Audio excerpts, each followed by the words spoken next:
عارفين مين هو القديس اللي اتريق على العماد بس الحكاية قلبت معاه بجد وبقى هو مسيحي؟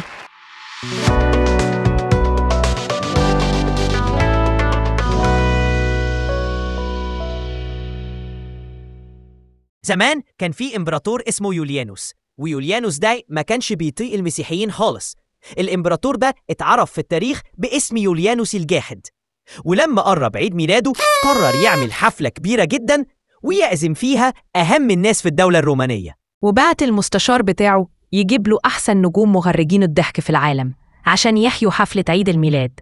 ومن ضمن النجوم دول كان في واحد اسمه بارفوريوس البهلوان، وبارفوريوس ده كان نجم كبير قوي، تقدروا تقولوا أستاذ في الكوميديا، وكان بيقدم استعراضات وفقرات كتير. بس بيرفوريوس لاحظ إن في فقرات تانية كتير، والفقرات دي كان بيقدمها أساطير الضحك في العالم.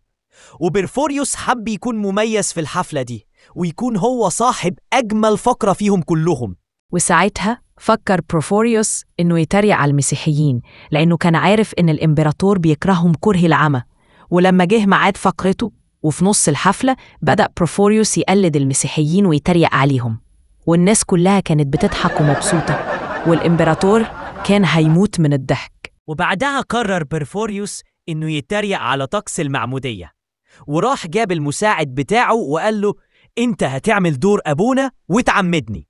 وبدأ بورفوريوس ينزل في المية غطسة والتانية، لكن في التالتة فجأة صرخ بورفوريوس وقال: أنا مسيحي أنا مسيحي، والناس كلها كانت واقعة من الضحك فاكرين إنها جزء من الفقرة. لكن لما لقوه بيتكلم بجد الإمبراطور اتعصب جدا وراح قام وقال له: أنت اتجننت يا بورفوريوس؟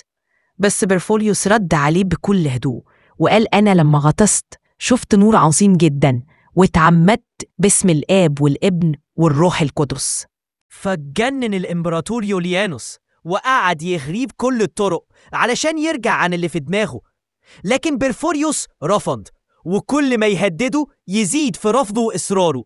وساعتها أمر الإمبراطور يوليانوس بقطع راس بيرفوريوس علشان ينال إكليل الشهادة في يوم 18 توت. والشهيد فوريوس البهلوان مختلف تماماً عن قصة الراهب البلياتشو. فقصة الراهب البلياتشو قصة مش حقيقية وملهاش أي أساس ومش مذكورة في سير القديسين ولا الكنيسة الأرثوذكسية.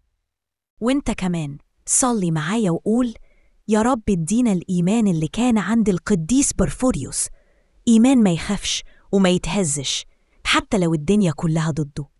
خلي نورك يفضل جوانا زي ما نور قلبه في لحظة. آمين.